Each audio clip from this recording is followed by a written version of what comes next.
क्या आपने कभी गौर किया है कि कुछ लोग फितरी तौर पर खूबसूरती, आर्ट, म्यूज़िक, लग्जरी और पैसे की तरफ खींचे चले जाते हैं? क्यों कुछ लोगों का एस्थेटिक सेंस इतना शानदार होता है कि इनके घर में दाखिल होते ही एक प्रीमियम फील आती है? इस सब कुछ के पीछे एक सियारा काम कर रहा होता है, यानी प्लैनेट। अब वैदिक एस्ट्रोलॉजी के हिसाब से ये वीनस प्लैनेट है, यानी कि शुक्र, जिसको उर्दू में ज़ोहरा भी कहते हैं, एक नेचुरल बेनिफिक प्लैनेट है जो इंसान की ज़िंदगी में value, creation, relationships, aesthetic sense, पैसा और इसके अलावा हार्मनी क्रिएट करता है, डिफाइन करता है। जैसे मार्स एक्शन और ड्राइव देता है, सैटर्न डिसिप्लिन और लिमिटेशंस देता है, जिस घर में भी सैटर्न होगा वो लिमिट कर देगा। जुपिटर विजडम देता है, ग्रोथ देता है, लेकिन जिस घर में जुपिटर होगा उस घर पर काम करना होगा, लेकिन जहाँ पे उसकी एस्पेक्ट्स होंगी वो ग्रोथ पे जा रही होंगी। तो वीनस वो प्रिंसिपल है जो इंसान को अपनी चॉइसेस और अट्रैक्शन का मैप दिखाता है कि इंसान ने कहाँ से ये सारी चीज़ें हासिल करनी है, चाहे वो जॉब से हो, घर से हो, फॉरेन से हो, कहीं से भी हो, ये सारी चीज़ें वीनस दिखाता है। वीनस बताता है कि इंसान किस चीज़ की तरफ नेचुरली अट्रैक्ट होता है और कैसे रिलेशनशिप में वैल्यू क्रिएट करता है। जहाँ वीनस स्ट्रांग हो वहाँ इंसान beauty, art, music, design, refinement में नेचुरली बहुत कैपेबल हो जाता है। अब इसकी एक बहुत बड़ी मिसाल आप ये ले लीजिए कि जिसका वीनस बहुत अच्छा बैठा हुआ है, एग्जॉल्टेड बैठा है, शर्फ में बैठा है, उच्च का बैठा है, तो वो बहुत अच्छा सिंगर होता है, बहुत अच्छा आर्टिस्ट होता है। जैसे आप सिंगर की मिसाल ले लें, अरिजीत सिंह को देख लीजिए, आतिफ असलम को देख लीजिए। एक्टर्स की बात करें तो शाहरुख खान को देख लीजिए, फवाद खान को देख लीजिए, मायरा खान को देख लीजिए। अट्रैक्शन भी बहुत है, उनकी एक्टिंग भी बहुत अच्छी है। तो वीनस यहाँ पे बहुत बड़ा अहम रोल प्ले करता है बेसिकली। इसके अलावा वीनस जो है वो दुनियावी कंफर्ट और रिफाइंड लाइफस्टाइल के लिए इंसान की सेंसिटिविटी को बहुत रेगुलेट करता है। इंसान किस चीज़ को मीनिंगफुल और वैल्यूबल समझता है, ये वीनस डिफाइन करता है। वीनस की स्ट्रेंथ और डिग्निटी, उसकी प्लेसमेंट, यानी वो किस घर में बैठा है, उस घर का मालिक कौन है, उसके साथ योग कौन से बन रहे हैं, इन सारी चीज़ों से समझा जाता है।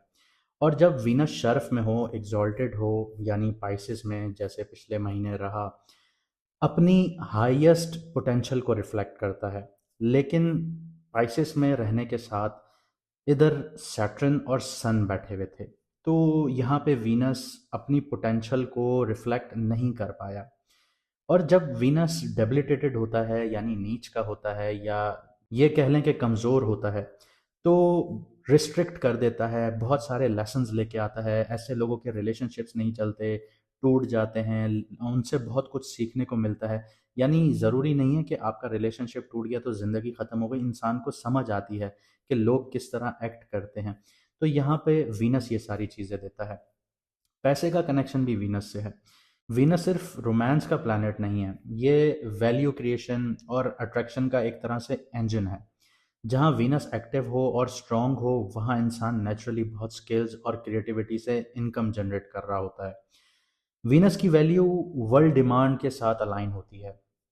दूसरे प्लैनेट्स जैसे राहु है, जुपिटर है, मार्स है, इनकी एनर्जी उस प्लैनेट्स को स्ट्रैटेजिकली मल्टीप्लाई करती हैं, यानी वीनस की। अब इसकी एक मैं मिसाल आपको इस तरह से दूं कि वीनस अगर किसी की कुंडली में बर्थ चार्ट में 8th हाउस में बैठा है और राहु 9th हाउस में और 12th हाउस में, या कंसिडर कर लें 12th हाउस में बैठा है या 9th हाउस में बैठा है, तो अगर ऐसा इंसान किसी रिसर्च एंड डेवलपमेंट जैसी फील्ड में हो, इंजीनियरिंग में हो, ऑपरेशन थिएटर में काम करता हो, या आप ये समझ लें सर्जरीज करता हो, कॉन्फिडेंशियल काम करता हो, इंटेलिजेंस से जुड़ा हुआ हो, और वो ये सारी चीज़ें राहु को एक बेस बनाकर चले कि उसने फॉरेन में काम करना है या फॉरेन में क्लाइंट्स को सर्विसेज देनी है, तो उसके लिए एक्सेप्शनल फाइनेंशियल अपॉर्चुनिटीज़ क्रिएट हो जाती हैं।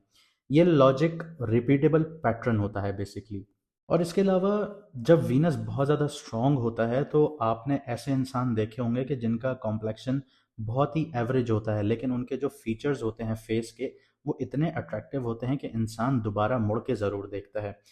बहुत चार्मिंग से होते हैं, फोटोजेनिक होते हैं, इमोशनली इंटेलिजेंट होते हैं, रिफाइंड होते हैं बहुत। जहाँ वीनस वीक होता है तो वो रिलेशनशिप कंफ्यूज कर देता है। एक रिलेशनशिप पे इंसान टिक नहीं पाता, सुपरफिशियल प्लेजर्स के पीछे भागता है, कभी इससे प्लेजर कभी उससे प्लेजर। वैल्यू जो है उस इंसान की डिस्टॉर्शन का शिकार रहती है। वीनस का लेसन जो है वो सिर्फ पैसा या रोमांस नहीं है, बल्कि इंसान को अपने इंटरनल वैल्यूएशंस और वर्ल्ड डिमांड को अलाइन करना सीखना होता है। अगर आप इस चीज़ को समझ जाते हैं तो आप पैसा भी कमा सकते हैं, आप अपना रोमांस भी इंजॉय कर सकते हैं, आप अपने पार्टनर के साथ एक हेल्दी, एक लॉयल, एक बेहतरीन रिलेशनशिप को एंजॉय कर सकते हैं। और आपका एस्थेटिक सेंस भी प्रिवेल होता है, अच्छा होता है, एलिवेट होता है, जिससे लोग आपकी तरफ मुतासर होते हैं, आपको मिलना पसंद करते हैं, आपसे बात करना पसंद करते हैं। तो ये वीनस की क्वालिटीज़ हैं।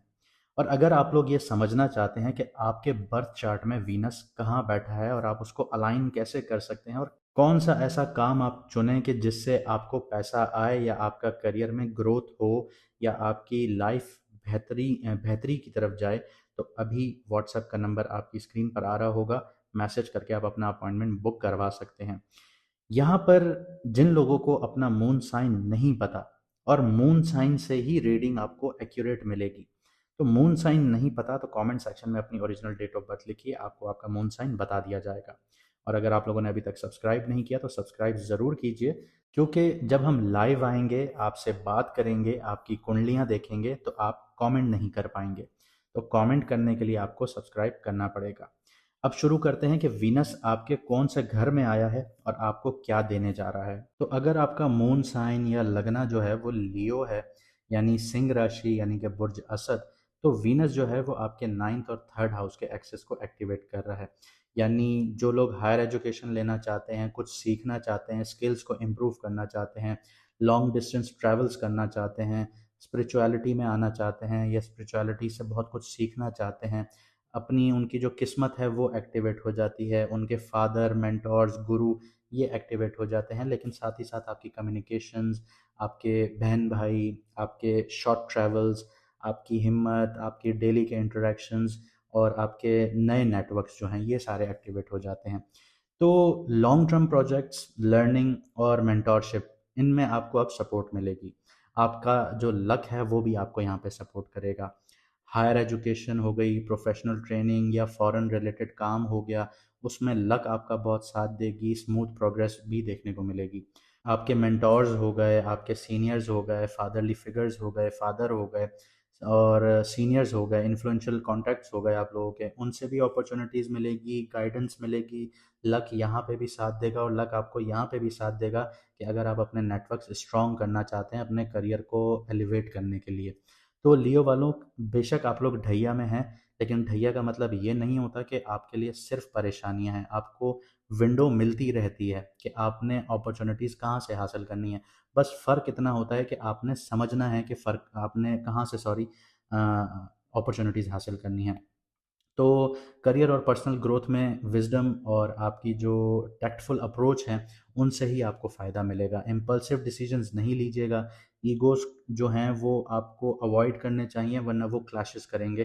क्योंकि आपकी जो पर्सनालिटी है, आपका जो ज़ोडिएक है लियो, जिसका शेर वो है, सिंबल है, तो आप लोग पसंद ही नहीं करते कि कोई आके आपके फैसलों को चैलेंज करे या आपकी पर्सनालिटी को चैलेंज करे। तो ये एक ईगोइस्टिक अप्रोच हो जाती है। इसको थोड़ा हम्बलनेस में क्रिएट करें ताकि आपके लिए अपॉर्चुनिटीज़ निकलें। बुरा वक्त सब पर आता है, इंसान को समझना चाहिए कि कहाँ से अपॉर्चुनिटीज़ हैं, कहाँ पे मुझे थोड़ा सा अवॉइड करना है। तो इस चीज़ को समझेंगे तो अपॉर्चुनिटीज़ आपके लिए खुद ब खुद निकलेंगी। अब आपकी रोमांटिक लाइफ, मैरिड लाइफ और रिलेशनशिप्स की बात करते हैं। तो आपका थर्ड हाउस जो है वो आपके बहन भाइयों का है, छोटे बहन भाइयों का है, आपकी छोटी छोटी ट्रैवलिंग्स का है, कम्युनिकेशन बेस्ड रिलेशनशिप्स यहाँ पे बहुत ज़्यादा हाईलाइट होंगे। तो थर्ड हाउस ये दिखाता है मैरिड कपल्स के लिए कि आपके प्लेफुल कम्युनिकेशंस होंगे, अफेक्शनेट इंटरेक्शंस होंगे अपने पार्टनर के साथ, छोटी छोटी जो मिसअंडरस्टैंडिंग्स हैं वो इजीली यहाँ पे रिजॉल्व होना शुरू होंगी, जो पिछले महीने तक बहुत ज़्यादा बड़ी लग रही थी। लेकिन प्रॉब्लम्स आएंगी भी, क्योंकि आपका सेवन्थ हाउस डैमेज है, अंगारक दोष है, उस पर वीडियो आएगी, समझिएगा कि वो आपको कैसे डैमेज कर रहा है। लेकिन फिलहाल आपको थोड़ा सा यहाँ पे मिसअंडरस्टैंडिंग जो है वो रिजॉल्व करने का भी मौका मिलेगा। और जो सिंगल लियो हैं, तो अगर आप लोग शॉर्ट डिस्टेंस ट्रैवल करते हैं या फिर आप लोगों की जो करियर है वो राइटिंग बेस्ड करियर जुड़ा हुआ है, या आपका कंटेंट क्रिएशन से जुड़े हुए हैं, या स्पीच से रिलेटेड आप किसी फील्ड में हैं, तो आपके रोमांटिक कनेक्शंस जो हैं वो वहाँ पे बनेंगे, या फिर सोशल सर्कल के थ्रू आपको नई अपॉर्चुनिटीज़ मिलेंगी। क्रिएटिव कोलैबोरेशंस और जो सेल्फ एक्सप्रेशंस हैं वो भी इस टाइम पीरियड में आपके लिए पॉजिटिव होंगे। कम्युनिकेशन और सोशल चार्म पर बहुत ज़्यादा फोकस रखना है आप लोगों ने। मिसअंडरस्टैंडिंग्स को और ओवर थिंकिंग को अवॉइड कीजिए जितना कर सकते हैं। फिलहाल देखें, वक्त बुरा है इसका मतलब ये नहीं है कि आप लोग बुरे हैं।